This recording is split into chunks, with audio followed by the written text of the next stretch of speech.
rekonstruieren, wo genau die toten Ägypter mumifiziert wurden und ihnen sozusagen das Rezept für die Einbalsamierung liefern. Und zum Schluss machen wir noch einen Ausflug auf eines der größten Sommerfestivals Südosteuropas, das Exit im serbischen Novi Sad, das heute zu Ende geht. Über 1000 Musiker sind hier an rund 40 Locations aufgetreten und das vor Zehntausenden von Fans. Aber das Exit ist mehr als nur ein Festival. Gegründet wurde es im Jahre 2000 als Zeichen für einen politischen Neuanfang auf dem Balkan.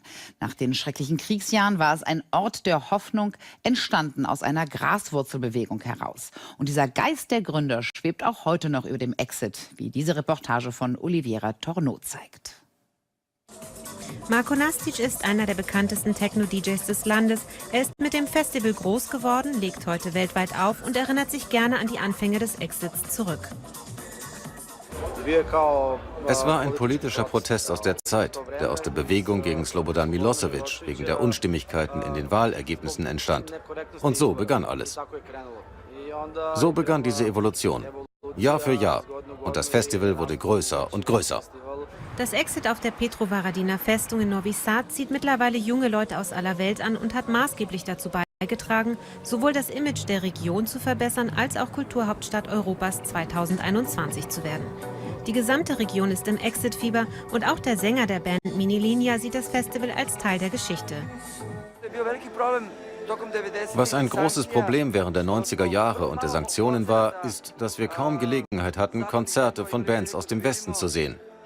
Mit Ausnahme derer, die sich gesagt haben, was gehen uns die Sanktionen an? Wir spielen für die Leute, sodass das Exit Teil unseres kollektiven Gedächtnisses geworden ist. Und ich komme genau aus diesem Grund. Der Sohn von Bob Marley, Ziggy Marley, stellt passend zum Thema des Festivals sein neues Album Rebellion Rises vor.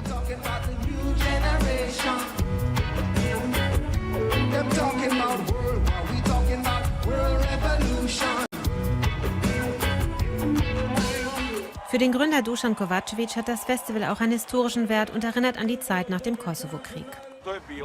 Es war wie eine kollektive Psychotherapie für das gesamte Volk und die Region. Damals haben sich nach einem Jahrzehnt des Krieges erstmals wieder junge Leute an einem Ort getroffen, die nur ein paar Jahre zuvor im gegenseitigen Krieg waren.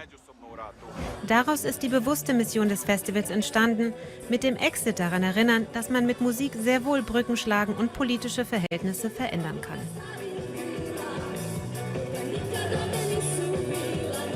Und zum Schluss wollen wir Sie noch ein bisschen feiern. Die französischen Fußball-Weltmeister. Nach einem tollen, kämpferischen und spannenden Endspiel hat die Équipe Tricolore die kroatische Nationalmannschaft mit 4:2 geschlagen und entthront damit definitiv